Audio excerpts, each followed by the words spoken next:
ప్రకాశం జిల్లా కనిగిరి పట్టణంలోని ఆక్రమణలపై మున్సిపల్ శాఖ అధికారులు ఉక్కుపాదం మోపుతున్నారు.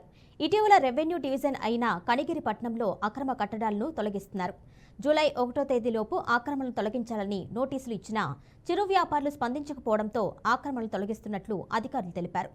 అయితే 40 ఏళ్లుగా ఇక్కడే వ్యాపారం చేస్తూ జీవనం సాగిస్తున్నామని ఇప్పుడు ఒక్కసారిగా ఖాళీ చేయమంటే ఎలా అని చిరు వ్యాపారులు ఆవేదన వ్యక్తం చేస్తున్నారు.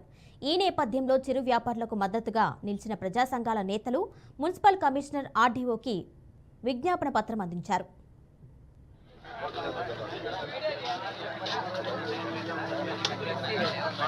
ముందు రావాల్సింది